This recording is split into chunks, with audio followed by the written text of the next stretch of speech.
பிரியமான கர்த்தருடைய பிள்ளைகளை, இயேசு கிறிஸ்துவின் நாமத்தினாலே எங்கள் அன்பின் வாழ்த்துக்களை தெரிவிக்கிறோம். திருத்துவ தீர்க்கதரிசன ஊழியத்தின் சார்பாக, குடும்பத்தின் சார்பாக எங்கள் அன்பின் வாழ்த்துக்களை நாங்கள் தெரிவிக்கிறோம். வருகிற மே மாதம் 4ஆம் தேதி முதல் தொடர்ந்து நடக்க இருக்கின்ற தங்கி படிக்கிற வேதாகம பாடசாலை நமது புதுக்கோட்டையில் நடக்க இருக்கின்றது. மொத்தம் 15 ஸ்டூடெண்ட்ஸ் தான், மாணவர்கள் மட்டும்தான் தெரிந்து கொள்ளப்படுவோம். ஆகையினால சேர விரும்புகிறவர்கள் உடனடியாக அந்த அலைபேசி நம்பரை தொடர்பு கொண்டு சேரும்படி அன்புடன் கேட்டுக்கொள்கிறோம். 15 சீட்ஸ் ஒன்லி அவைலபிள். ஸோ சேர விரும்புகிறவர்கள் கர்த்தருடைய வரங்களையும் கிருபைகளையும் தேவ சத்தத்தை கேட்கவும் ஆவிலே பலன் கொண்டு வளரவும் கர்த்தருடைய ஊழியத்தை செய்ய விரும்பினால் சேரும்படி அன்புடன் கேட்டுக்கொள்கிறோம். இயேசு நாமத்தில் நாங்கள் வாழ்த்துகிறோம். தொடர்ந்து கால செய்திகளை கேட்கிற உங்களை கர்த்தர் அளவில்லாமல் ஆசீர்வதிப்பார். உங்களை கொண்டு பெரிய காரியங்களை செய்வாராக. உங்கள் வீடுகளுக்குள் அற்புதங்கள் நடப்பதாக. ஆமென். God bless you. God bless you all in Christ. Amen.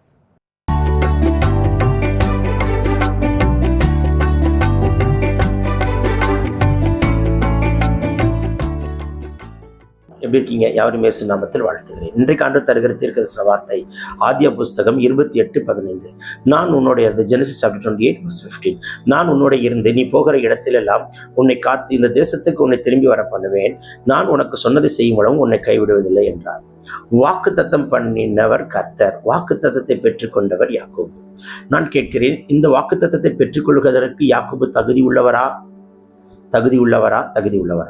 சொல்ல போனால் தன்னுடைய உடன்பிறப்பை ஏமாற்றிவிட்டு, சிருஷ்டபுத்திர பாகத்தை வாங்கிவிட்டு, உடன்பிறப்பை ஏமாற்றிவிட்டு, தகப்பனிடத்துல பொய் சொல்லிவிட்டு, உடன்பிறப்பினுடைய வஸ்திரத்தை எடுத்து கொடுத்து தகப்பனிடத்துல பொய் சொல்லி ஆசீர்வாதத்தை வாங்கிட்டு வந்தவனுக்கு இப்படி ஒரு வாக்கு தத்தத்தை கர்த்தர் தருகிறாரா? இது என்ன விதத்தில் நியாயம் அப்படின்னு நீங்க கேள்வி கேட்கலாம். இதற்கு ஒரு பதிலையும் கர்த்தர் கொடுக்க விரும்புகிறார். இந்த மனுஷன் தாய்க்கும் தகப்பனுக்கும் கீழ்ப்படுகிறவனாய் இருந்தார். அதுதான் பியூட்டி. 2வது, முன்குறிக்கப்பட்ட மனுஷனாய் இருந்தார். ஓகே, தகப்பனுக்கும் தாய்க்கும் மனநோவா என்னைக்கு இருந்துடாதீங்க. ஏசா ரெபெக்காளுக்கும் ஈசாக்குக்கும் மனநோவாய் இருந்தார்கள், அவனுடைய திருமண வாழ்வும் அவனுடைய குடும்ப வாழ்வும். ஆனால் யாக்கோபு அப்படி அல்ல. அவன் இனத்தாரிடத்தில் பெண் கொள்ளும்படிக்கு கர்த்தருடைய வார்த்தைக்கு கீழ்ப்படிந்து, தகப்பன் மூலமாய் கர்த்தர் சொன்ன வார்த்தைக்கு கீழ்ப்படிந்து புறப்பட்டு போகிறார். தேவன் தகப்பனோடு பேசுகிறார், தகப்பன் தேவனோடு பேசுகிற அனுபவம் உள்ள ஒரு தகப்பனுக்கு பிறந்த, ஒரு ஈசாக்குக்கு பிறந்த பிள்ளை தான் யாக்கோபு. அந்த யாக்கோபு தகப்பனுடைய வார்த்தைக்கு, தகப்பன் மூலமாய் வருகிற கர்த்தருடைய வார்த்தைக்கு கீழ்ப்படுகிறவனாய் இருந்தான். ஆகையினால்தான் கர்த்தரும், நீ கர்த்தருடைய வார்த்தைக்கு கீழ்ப்படுகிற மகனாய் இருக்கிறபடினால்தான் கர்த்தர் என்ன செய்கிறார்? நீ படுத்து உறங்கி தலை சாய்த்து ஏணி வைக்கப்பட்டு தூதர்கள் ஏறுகிறதும் இறங்குறதுமாய் இருக்கிற இந்த ஆசீர்வாதமான இடத்தை நீ திரும்ப வருவாய்.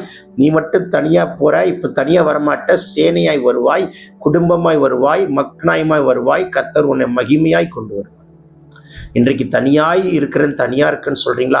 இல்ல, திரும்பி வரும் பொழுது இதே பெத்தேல்ல கால் எடுத்து வைக்கும் பொழுது கர்த்தர் உங்களை 70 பேரீச்ச மரங்களாய், ஆசீர்வாதத்தின் ஊற்றாய், என் தேவன் இஸ்ரவேலாய், நீ போகிறது யாக்கோபு, வருகிறது இஸ்ரவேலாய்.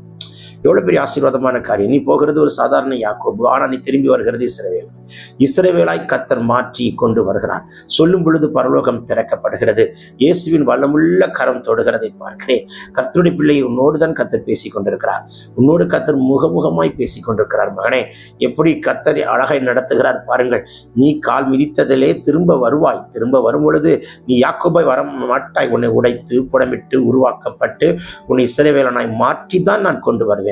ஆண்டவர் வாக்கு தத்தங்களை சுதந்திரிக்கிறதற்கு முன்பதாக நம்மளை மாற்றி உடைத்து உருவாக்கித்தான் பிறகு அந்த ஆசீர்வாதத்தை சுதந்திரிக்க பண்ணுகிறார்.